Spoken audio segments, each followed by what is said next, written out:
Aloha and welcome. My name is Geralyn St Joseph, and this is Embracing.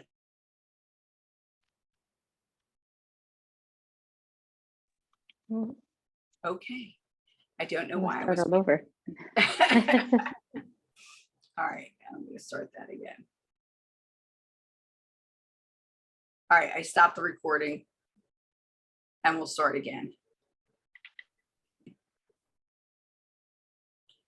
Aloha and welcome to Embracing Your Feminine.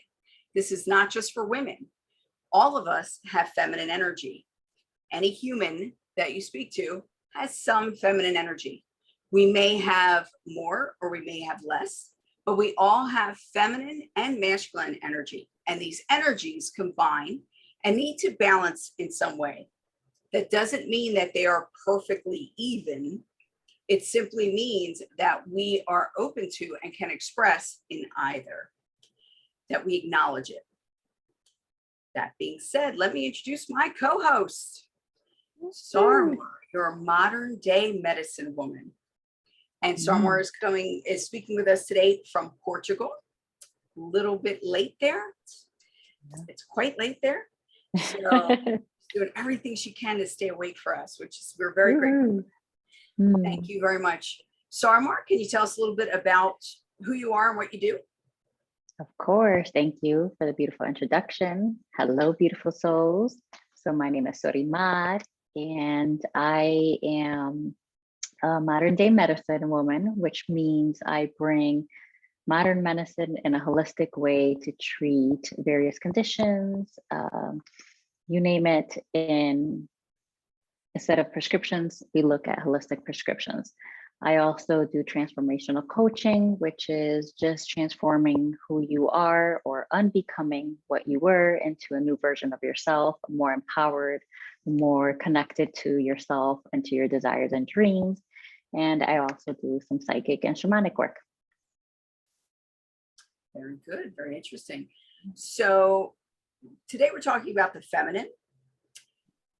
And we're talking about what it is and what it's not, and what the energy can do. The first thing that I had asked our group to let us know is what they consider feminine. And overall, most people will say feminine is nurturing. Nurturing is definitely part of femininity. It's just like the maternal instinct. And that maternal instinct can be very strong.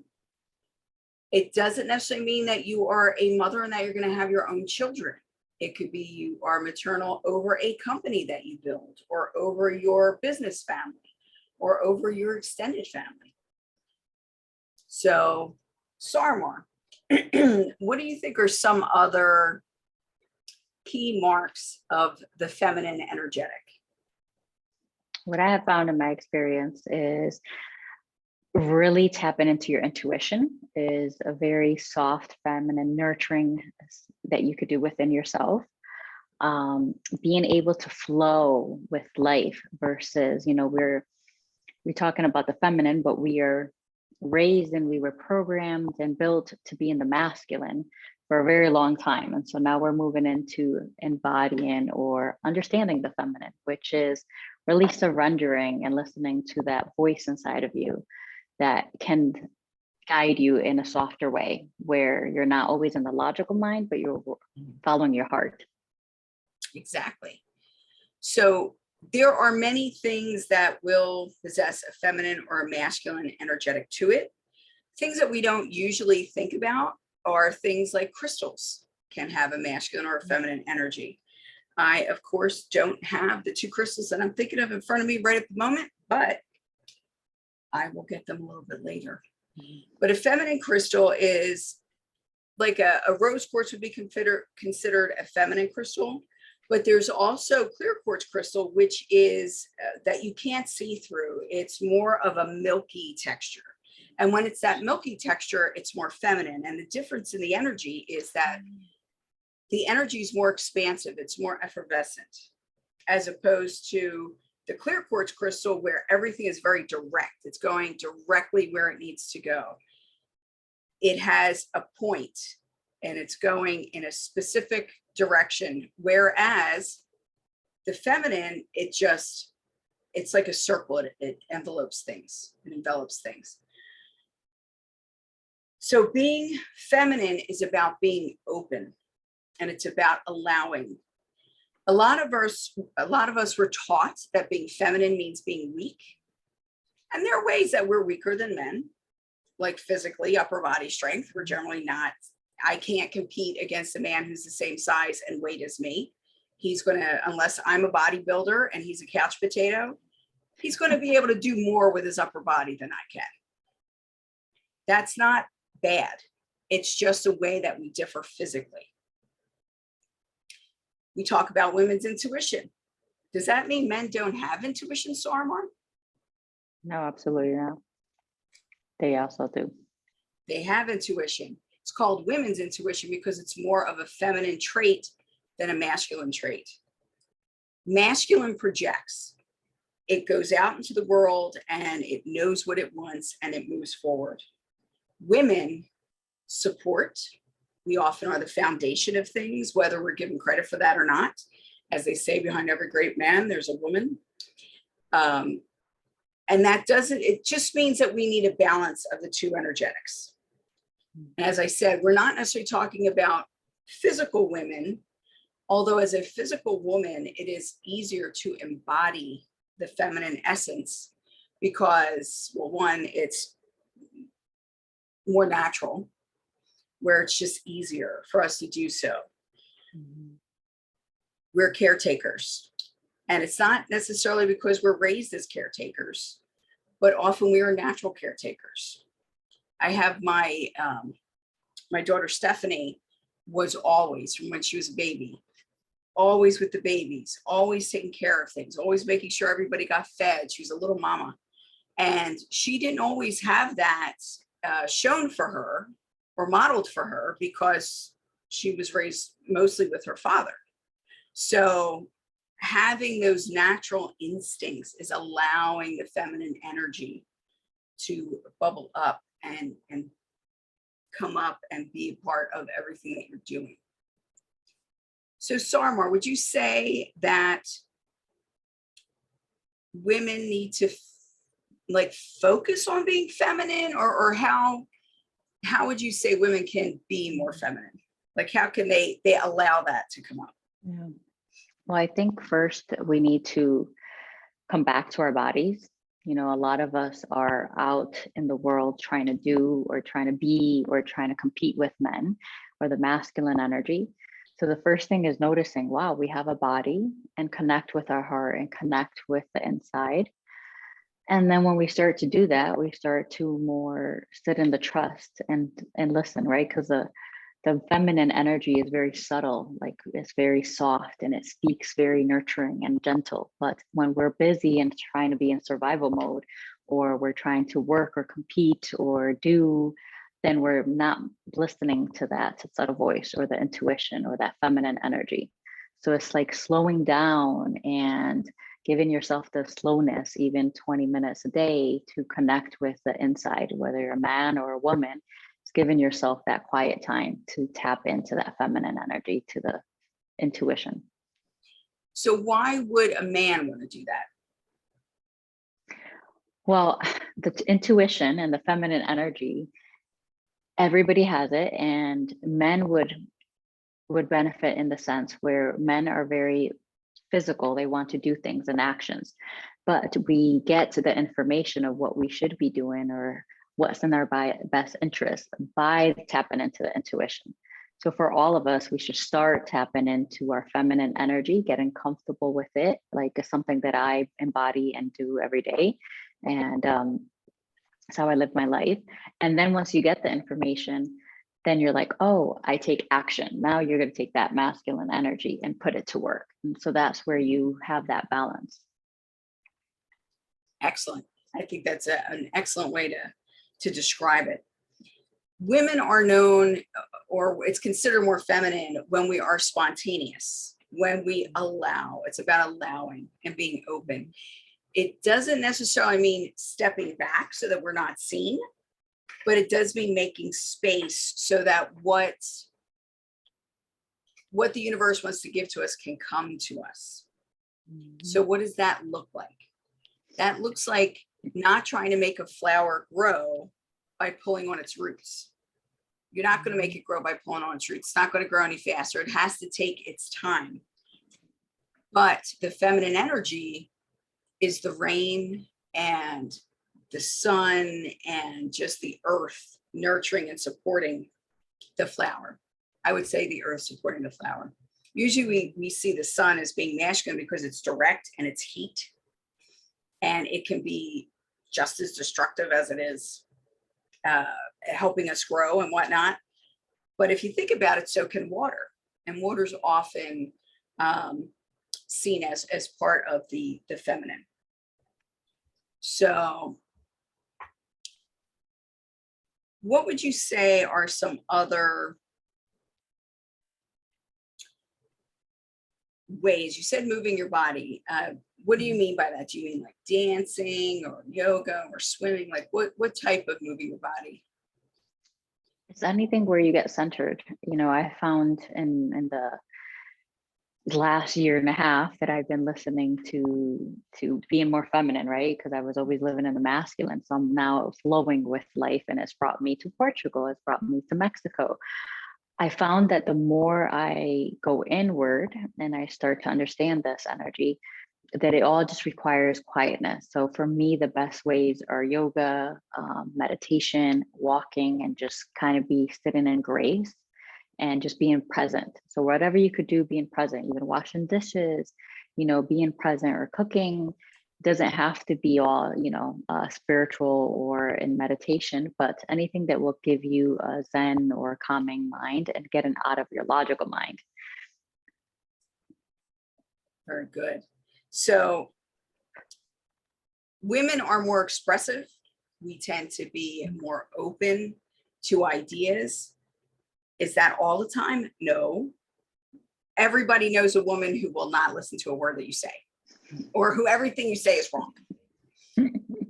But she is not in her divine feminine. So energies have, and energy is neutral. The way we use it gives it a polarity. So the polarity can either be a divine polarity or a positive polarity, or we can go to negative or even toxic polarities with whatever energy we're using. So it doesn't matter whether it's feminine or masculine. A big keyword right now is talking about the toxic masculinity. Well, there's also toxic femininity. Each of these things, there's a mirror on the other side. So what does that look like?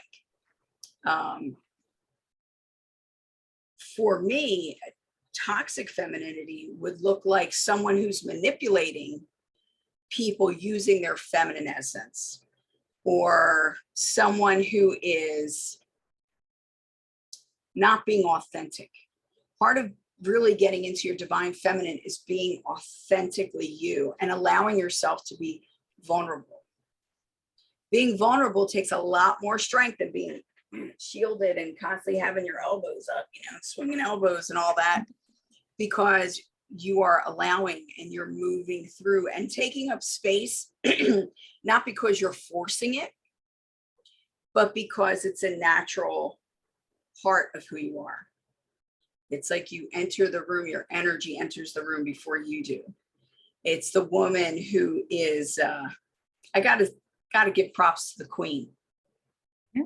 She has an elegance and a grace to her, and always has, but is, yes, she has a lot of rules that she's got to follow and all that kind of thing, but she has always seemed very authentic and very true to herself, true to her values, while still trying to understand and move forward with the times. It cannot be easy being in her place for as long as she has been in her place, because she's gone, what, 3 generations, going on the 4th generation where she's the queen. Wow. And then you have men who show their feminine essence and aren't afraid to do so. Can you name anyone that you could think of, Sorimar, who is someone that people would know, like a As talent? male? Hmm. Putting you on the spot. Yeah, I know that somebody would know. Well, I really cut myself off of TV and social media in the last 2 or 3 years. So I'm trying to think like way back, who do I know that was connected to their feminine? I would say I the mean, Dalai Lama. oh yeah, for sure. The Dalai Lama, Hmm. Pope Francis, I would say, even though that's Hmm. like a trigger word for some people. Even someone like Johnny Depp, who Hmm. is constantly going out and supporting people and things and trying to be very nurturing to his friends and family and the people around him. People like that. If you knew my brother, I'd say my brother. We have someone saying Barack Obama might be utilizing his feminine energy. So it's people who are very authentic, who are more in their, you could see that they're in their emotion, that they're feeling things. That's where compassion comes from. Men can be very compassionate if they're tuned into their feminine essence. And it's not that the masculine isn't compassionate at all, but the masculine is compassionate in a different way. And we'll do a talk on the masculine at some point. But I feel that at this time, in this world where we are right now, things are shifting away from the masculine energetic and back into the feminine energetic. And maybe, if we're lucky, it will be a balance between the two. And it's not going to be one overcoming the other, because we've had our feminine where the female was the all that is, do all, be all, end all. And then we've had our period of masculinity where that has been, the masculine energy has been king, so to speak. And hopefully now we're moving into a space where we'll have both. We'll have the doers and the supporters. We will have both being authentic and the truth tellers and loving. Women are about loving, men are about respect. And you really need to have love and respect in order to have the proper balance to be able to do what you need to do. As we do that, there are a few things that that are shifting that we need to look at. So one is leadership. When we think of leadership for the past 2,000 years or so, it's always been masculine domain. Even when we say lady boss, it's the lady boss, heavy masculine energy. When you say Sorimar? Absolutely. How would you think that it would look different to lead with a feminine energetic? Well, lady boss, which I was totally a lady boss before, and it's more of, again, survival. It's like, I gotta go get this. I gotta go do. If I'm not doing, I'm not being a boss. I'm not becoming something. I'm not doing anything. I'm not matching up to all these people that are doing something. It's very aggressive. It's being in the spotlight, but with a more aggressive energy, where now the feminine is showing up as a boss, would you say, but more of the people that are embodying this energy, men or women, but it's more of a softer, nurturing, subtle, and again, going with the flow of things, like going with the flow of life. And what the way you're showing up in the world is, like, for me, for example, is when I am talking online or I'm doing things, I just call in spirit or call in the energy of whoever is meant to be come. I'm not no longer reaching for things. I'm pulling and attracting the things that I need. And that's more of the feminine flow. It's softer and it feels good on the body. It's not so stressful. And the feminine is more of leadership. It's more of getting everybody to work together. It's more about connection and creating cohesive groups that can work together with the right pieces instead of trying to force everybody together because they have the right resumes. Feminine leadership is more about listening to what is needed instead of demanding what you want. I've always been more of a feminine leader. When I've done management, I used to call my employees my kids. These are the kids. I mean, I did start off working in a movie theater and places where I was working with primarily people that were a little bit younger than me, that were teenagers. But I also worked with people who were in their 70s and 80s who are retired, and they were still my kids.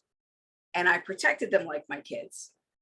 And I treated them like I would my child. Not that I treated them like a child, but that I would listen.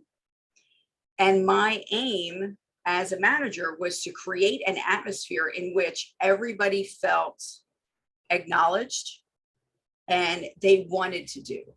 So when things would happen, my kids they would just step up. They wouldn't have to ask me what to do. They would intuitively know, or they would know from the past. There was a time where I was working in this theater up in Northeast Philadelphia called the Orleans. Love that place, but it's gone now.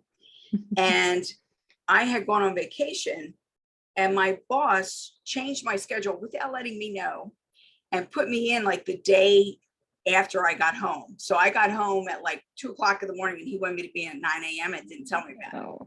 Whoa. Because he wanted to go to the football game.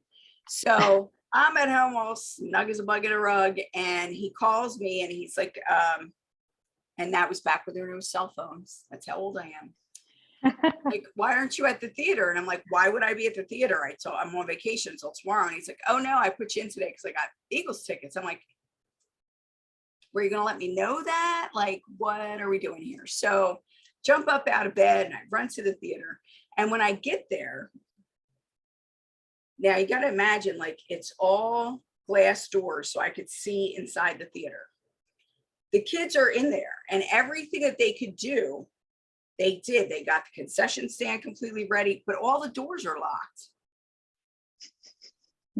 How did you guys get in there? Well, one of the kids figured out how to get in, and they knew that I was on. So they basically broke into the theater so that I wouldn't get in trouble for being late.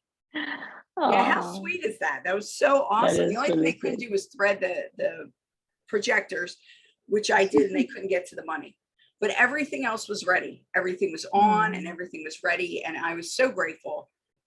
They were really, really outstanding people. And like, I wanted them, this was their first job, most of them. And I wanted them to feel and know that whatever job they got after this or whatever they were going to do, they needed to be respected and to look for that. Yeah. And most of the kids that I helped, I'm still friends with a lot of them. Even, I mean, that was in 1990, so it was a couple of years ago. I'm still friends with several of them. And many of the kids that I had through the years that I was a theater manager and I did other types of management, the people that I helped train and whatnot went on to be very successful in different industries and businesses. So it's very heartwarming to see that. Yeah. Now, when we talk about women and we say soft, people equate soft with pushover. No. Equate it with weakness.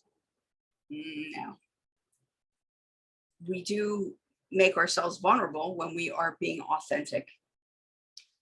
Being soft means iron hand in the velvet glove. I always like that. Who is scarier, or what is scarier in heaven or earth than a mama bear? Nothing. Nothing is as frightening as coming up against a mama bear with her cubs. But she's very feminine. I mean, that's a feminine icon, that mama bear.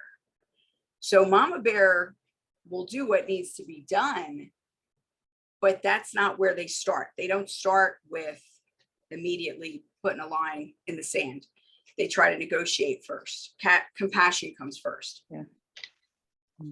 So what do you think about soft? Go ahead. in the corporate world or in other places where I'm seeing feminine energy slowly starting to creep up. Mhm. And one of my clients is bringing, like you said, a team together, not hiring people like, oh, this person will be, they know a little bit of computer work or whatnot. And then they try to train them to be what they're not. The feminine energy, because that's masculine energy, is like, I don't care if you don't know this, I'm going to train you so that you can do this, right? The feminine energy in the corporate world and what I'm seeing with my client and how she's building her business in real estate is she's hiring the people that have the qualities that she's looking for. So she doesn't have to change anybody. So she's accepting them for what they are, their gifts. And then they're allowed, like you said, they're being seen, they're being heard, they're being witnessed, and they're also being encouraged to be themselves. And so that's a beautiful way where they're allowing the softness as far as not fighting to learn something or be something that they're not, but actually being soft and gentle and just flowing with what they know, with their gifts. Yeah, I always found in management, and when you're dealing with a lot of people, like the largest group of employees I had to deal with was over 100 employees and then 6 managers. And one of the things that, the reason that I would do this is because my father, he is full on into like his feminine energy. He's very nurturing, very loving. And this was his management style, was very similar.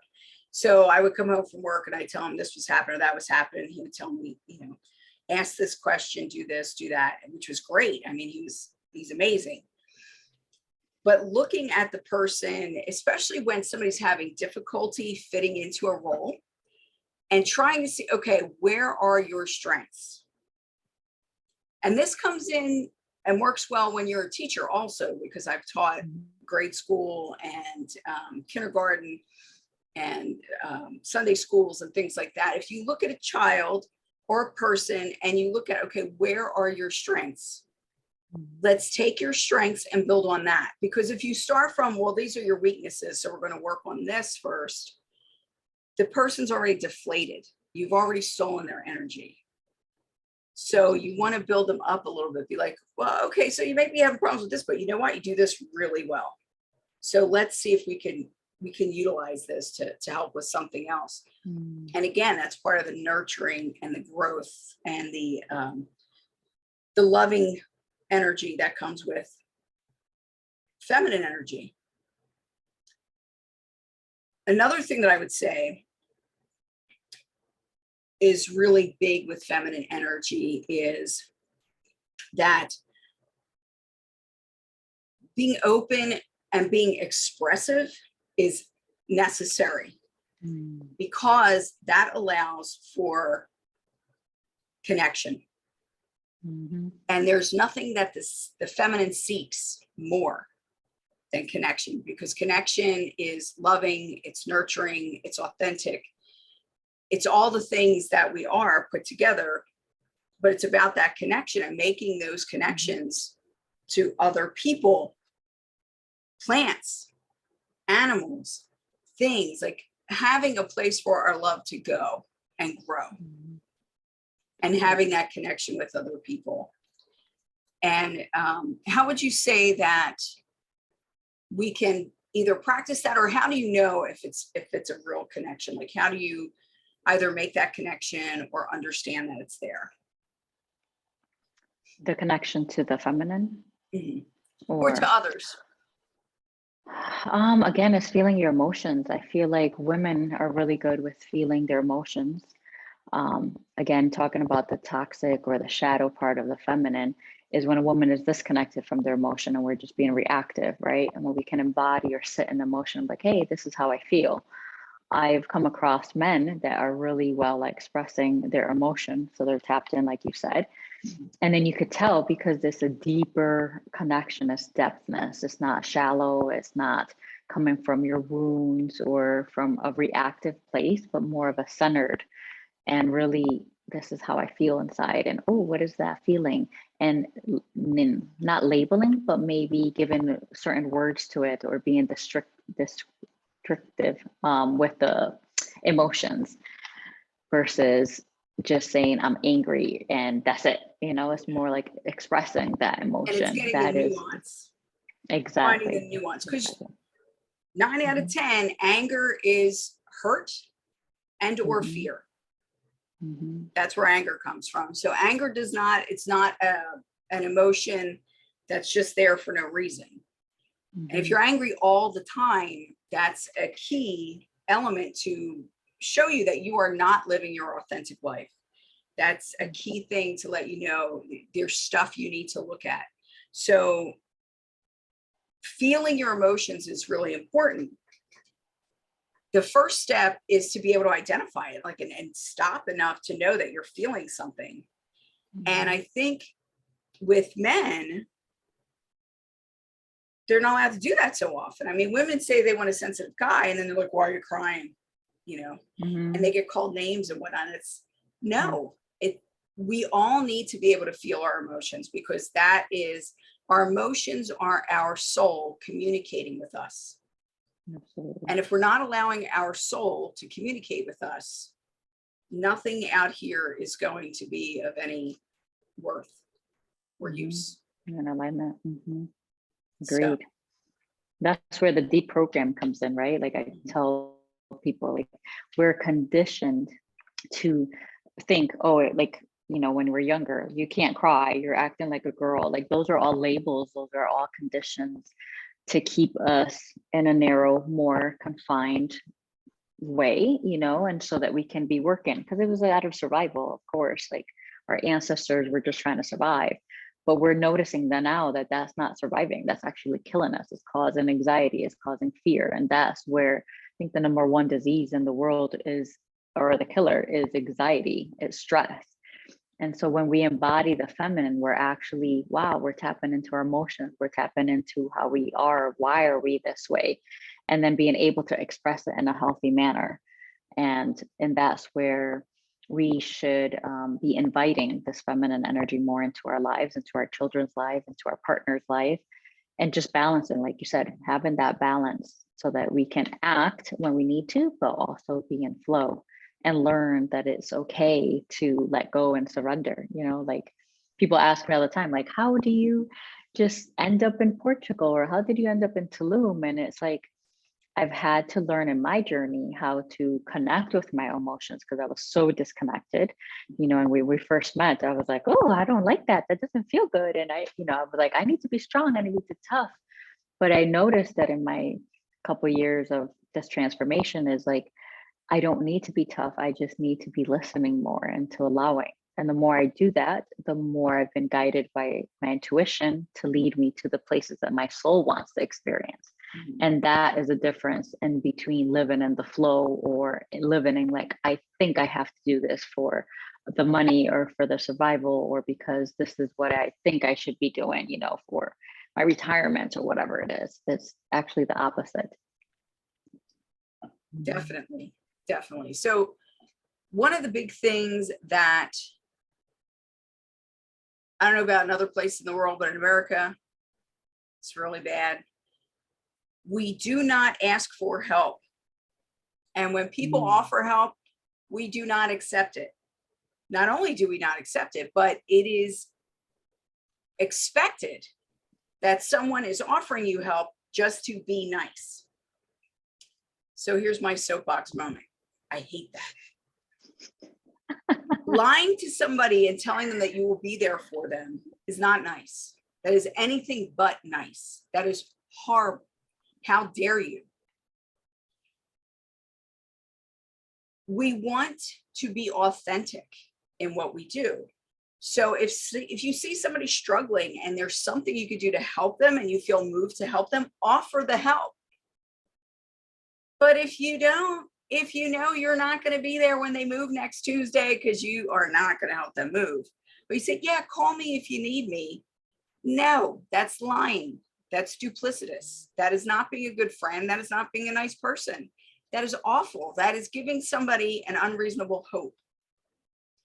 And if you offer to do something and someone takes you up on it,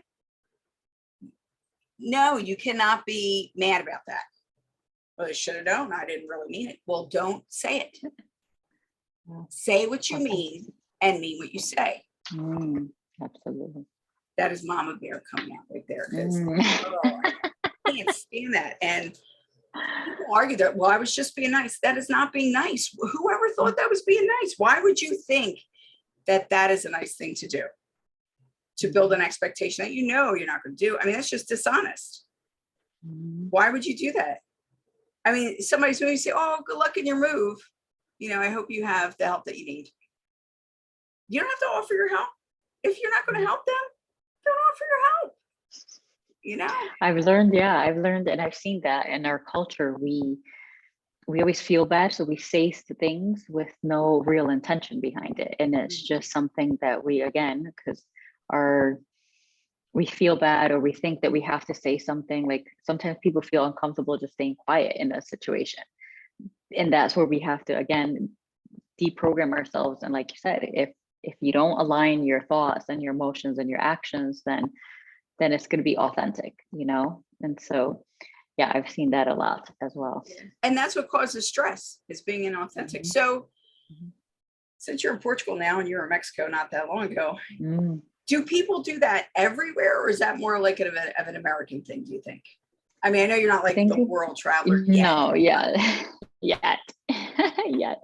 I have found it's more of an American thing, because we always want to impress and we always want to be seen and heard by somebody else, right? And it comes from what I've seen in my experience is our childhood, right? We always felt like our working parents were never there for us. We weren't seen, we weren't heard. And so we have to look for outside validation. And so like, oh, if I could tell you, I will do this for you and do that, then all of a sudden I'm going to be seen and witnessed and loved by this person. But in reality, I don't have the energy, or I'm not available to help you.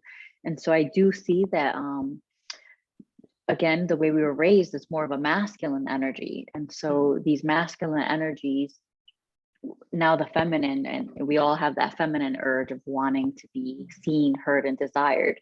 And so we don't really understand what that means. And we have just always looked outside of us, where in other places like Mexico and Tulum, people are more sitting in the intuition. Like they're more taught, like, what do you feel? And honor what you feel as a child. Whereas even myself raising my children, I was always like, make sure you kiss them, make sure you say hi, make sure you do this, right? Because that's how I was raised, and I was in survival mode. And now I'm like, no, let that child use their intuition to say hi or to do this, right? Let the child use their emotions and their body to be able to discern. And so that's where I see the difference. Is the way we were in the US raised is just to be productive, to raise and reach these high standards. And so like, we're always trying to give, but there's no backbone to give. There's no energy to give. And that's where we're failing ourselves. Exactly. So Stephanie says, we also place too high a value on independence and expect people to survive on our good intentions without much effort from others. And that is true. I mean, I've seen so many times where you just get let down. I have clients that I work with, especially with the asking for help. Well, we don't take charity. I don't take charity. It's like, well, you're helping somebody and they may help you later, or maybe you're what does that have to do with charity? And isn't charity one of the greatest gifts in the Bible? I mean, if you say you're a Christian, charity is big. If you say you're almost any religion, charity and giving to others and helping others is like a big part of being in a community, any size of a community. So what is wrong with asking for what you need? You cannot fault someone else for not meeting your needs if they don't know what they are. And the worst line I can't stand, that I've heard so many times: if you don't know, I'm not going to tell you. Okay. And the answer to that is, well, if it's not important enough for you to tell me, then it must not be important to you. That's the answer to that. Because glass had effect. I'm a psychic, and I'm a good psychic, and I cannot read your mind. That's not what it means. I can tell if you're upset, but you Yeah, need to tell me what you're upset about, you know? exactly.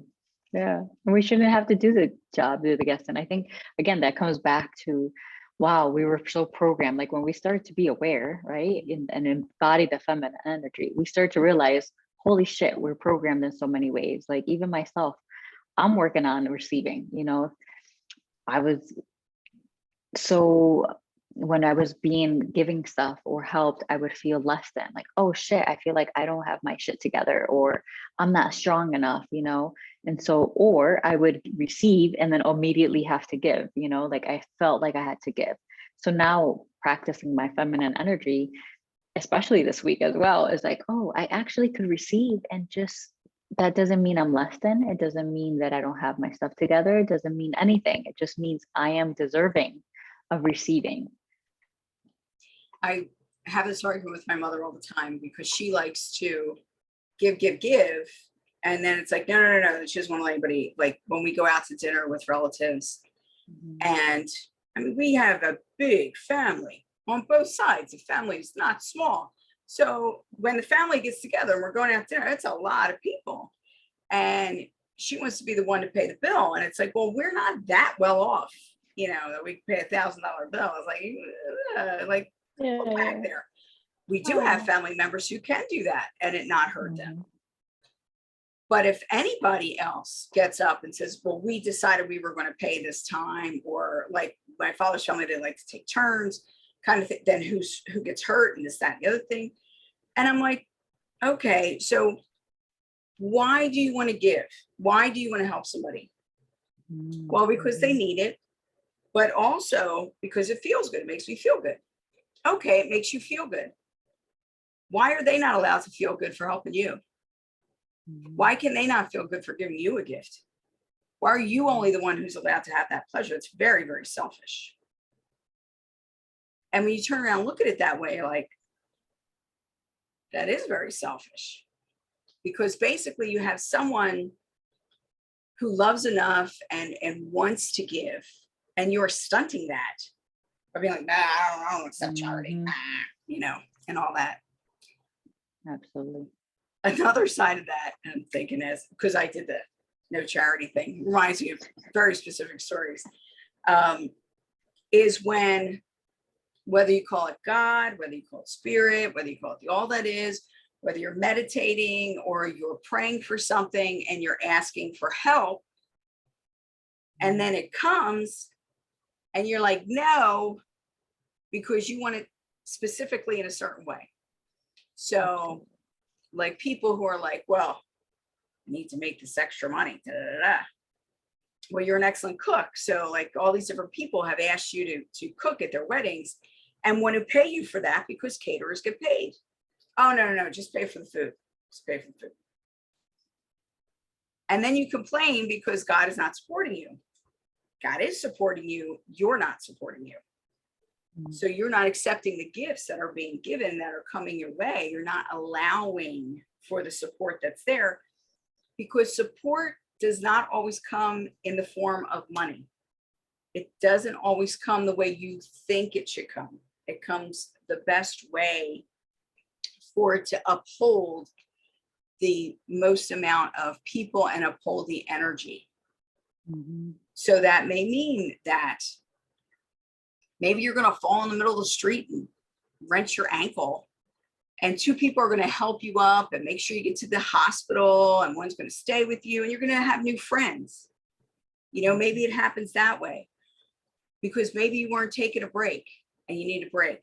Maybe you were crying that there's nobody ever around to help you. Nobody ever helps you. So that's the way that spirit showed you. There are people out there to help you. You have to let them. Exactly. So allowing yes. allowing is very feminine energy. So it comes back to putting that macho-ness, that ego, right, within us all, and just allowing the help. Like, and that's been a huge lesson for me too, is allowing help external. Like spirit is like, I'm gonna do things the hard way then. Like there was a time where I was in Tulum, and I remember I was like, I had some hospital bills, and I'm like, okay, I need to do this, I need to work, I need to do this, right? Because we fall back into the masculine energy, we fall back into our patterns. So like this is a daily work for everybody. You know, I live and breathe this, but it's a daily work for me too. And I was asking spirit, I was asking, praying. And then it came in the way of my own son helping me. And I was like, oh no, he's younger than me. I'm the mom, like da da da da. And it was such an ego death. Like I got very protective and I sent it back. And he was like, no, he was like, I want to help. And my friend who was next to me, he was like, Sorimar, you are inhibiting his growth as a young man to help his mother and be able to help and, help you. And I was like, crap, like, you're right. Like I also got in my own way. And of course I accepted it. And it was like a huge lesson for me. And then after that, I received even more miracles because I was open to receiving and open to not allow those patterns and those emotions of me feeling guilty or being less than. And he also had the opportunity to rise and be a man and a young man. And it was beautiful, at the end. Yeah. And I mean, as a child, to show my gratefulness to my parents to be able to drive them to the doctors and speak to the doctor for them and maybe like take care of a bill for them or do different things. That is something that's like as a back in the day, that's why you had children. Was to help you through your ages, and now we're like, no, now everybody's got to be separate. Independence does not mean you are a rock and you need to stand alone. Being independent means that you have the ability to make your own decisions and stand by your integrity so that you're not falling into things simply for money or being caught up in temptation. Independence is about knowing your own mind and being aligned with your own soul. It doesn't mean doing everything absolutely alone. We are herd animals. We are flock animals. We are not meant to be totally alone. And if COVID taught us nothing else, it taught us that. How detrimental that is to our mental health, not to be with other people, not to feel human embrace, not to have that touch. How many people bought animals just to get that closeness and that connection? So being in the feminine means being in the flow, and being in alignment with who you truly are. Do you have anything else you would like to add? Yeah, with the feminine. Most importantly for me is trusting, like trusting what information you're receiving. Slow down to receive that feminine energy. Even when I do my own healings, I just say like, okay, let me slow down. And I say, like, let me embody this feminine energy. Let her come out and heal me and let me see these things. And so I think that most importantly in these times in this world is for us to come back to ourselves and give ourselves the self-love, the attention, whatever it is that we need, so that we can listen into our intuition, so that we could flow with what the universe is trying to open up for us. And really, again, connecting with other humans is very, feminine energy, connecting with our emotions. Hey, this is what I'm going through. Showing up to these classes is, again, another way of connecting with that flow, with that community based energy. Now, that doesn't mean that masculine energy doesn't flow. And anything that we're saying about the feminine energy does not mean that it's anti-masculine energy. And I think that's where people get caught up. Like feminine energy is only for women. No, feminine energy is in all animals, all species. It's in all humans. And it's also in all living things. The earth is seen as feminine because she gives life. And that's like our special thing, is that we have our uterus and we get to give life and we birth things. It's a container for our energy. And that's a whole nother class, but it's not anti-masculine. You need the masculine also, because there are times when that masculine energy has to come forward And you need that. Now, some people are 90% feminine, 10% masculine. I did a test online. I am 62% feminine. So I'm kind of midland. But it's interesting like that. And you, when you're looking for a partner, and we're talking about romantic ties or even like a business partner, someone who's going to balance you out, oftentimes you're looking for somebody with the opposite type of energy. So a lot of times I will work with people like I'm a go-getter, I'm a doer. I got to do it as soon as I think of it, I got to do it. Because if I don't, I'm like, then I don't care. I moved on to the next thing. A little bit of ADD, but if I'm with somebody who's like a details person, I have a very good friend who's very detail oriented. I mean, she's awesome. So we work really well together because she's very detailed and I'm very big picture. So I'm seeing everything that's coming up while she's looking at what's happening right here and making sure that this is taken care of, and I'm making sure that this is taken care of. Mm-hmm. And that's what a partnership is about. It's not about being exactly the same and being in lockstep with one another. It's about being able to catch the ball when the other person drops it or throws it at you. So, Sorimar, tell us where people can find you and how to get in touch with you. Absolutely. So my website is mindfulserenityhealing.com. I'm also listed on Instagram, same Mindful Serenity Healing, at Facebook. And my email is mindfulserenityhealing@gmail.com. Okay. And we are going to, oh, cool. Can either of us talk about how empathy relates to feminine energy?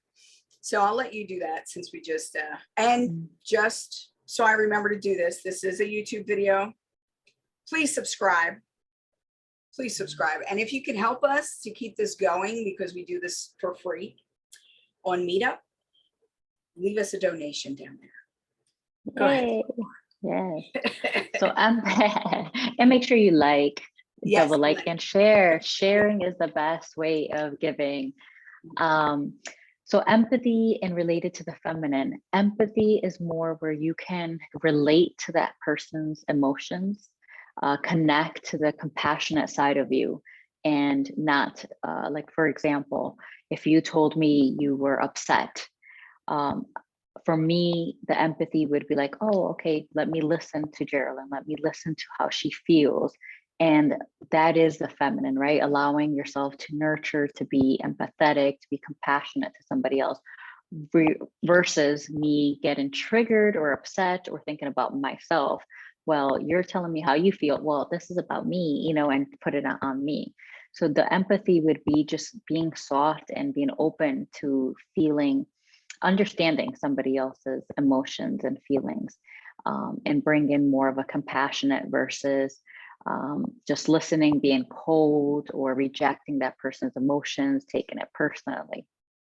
It's not about when you're using empathy, when you're connecting with someone, you're basically feeling the same emotion, so you know what they're going through.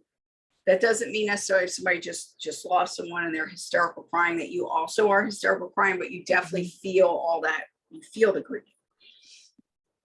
Instead of trying to solve things for them or telling them, stop crying, stop, it's fine, they're in heaven, stop crying, stop crying. I can't tell you how many times I've heard that. So having empathy is something that is natural to all mammals that we know of thus far. They found it in dogs, they know it's in cats, we know it's in monkeys and primates. So every animal that we've looked, we know where it is in the brain now. So we know that animals have a lot of empathy. And that's why when you're upset or crying, your cat might come and cuddle with you, or your dog will start, hey, what's the matter, mommy, kind of thing. My bird used to come and like snuggle up in here. He's like, what's the matter, mommy? It's okay. So empathy is a natural part of being in our physical bodies. And it connects us to our emotions And it not just connects us to our emotions, but it connects us to others' emotions so that we can understand one another. There are people who exist who do not have empathy, who do not have that part of the brain, or that part of the brain might be damaged. But they can still learn how to be a good listener and how to exhibit empathy without actually physically feeling it. I also feel that being empathetic, I think you're right, Sorimar, that it's about listening. So there's two ways that people deal with when somebody brings a problem or emotional thing to them. And the feminine way of dealing with it is simply to sit and listen and sit with them in that emotion. Not a lot of people can do that for an extended period of time because it gets uncomfortable if it's like sorrow or even anger or any emotion that might be uncomfortable. The masculine way of dealing with somebody coming to you is they want to solve it. They want to make it better. Who is it that made you cry? I'm going to go beat them up. You know, they want to make it better. They want to fix it. And that's why oftentimes in relationship, men and women have problems because the woman will say, you're not listening to me, when he is listening, but it's his nature to fix it. And a lot of us want to do that, but we need to learn how to listen fully and sit with the emotion.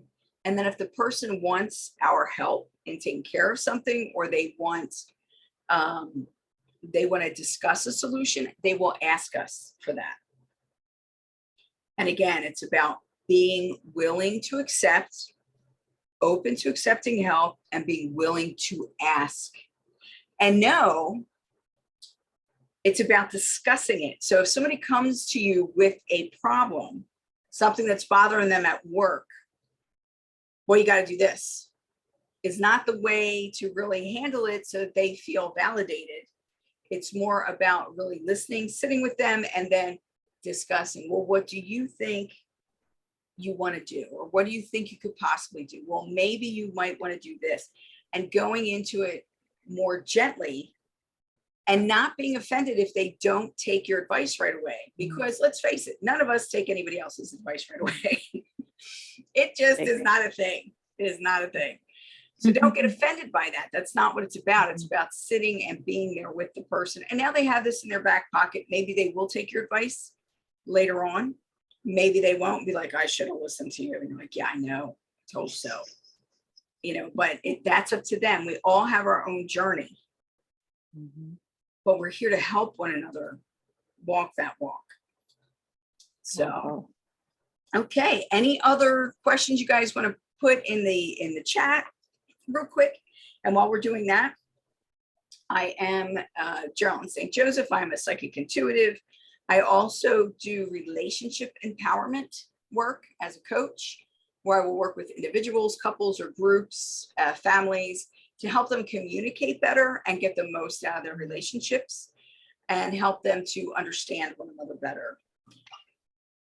I am at GeralynStJoseph.com and also at Relationship Coach, G as in girl, S as in Saint, J as in Joseph.com. Relationship Coach, GSJ.com. And we're on Meetup. So this particular meetup, we invited both our coaching meetup and our metaphysics meetup. So we have mystery, mystics, and metaphysics. And we have coffee with conversation for well-being. Either of those meetups is good, depending on where your interest is. And oftentimes we will post on both because it crosses over, just like me. Again, remember to like and share if you enjoyed this video. Please subscribe if you'd like to see more. Sorimar, do you have a YouTube channel also? I do, and it's Mindful Serenity Healing as well. Okay. Make sure you like us and follow us on social media to get all the updates, information, and goodies. And we'll put all that information in the doobly-doo. So for now, have a blessed day. Mahalo. Namaste.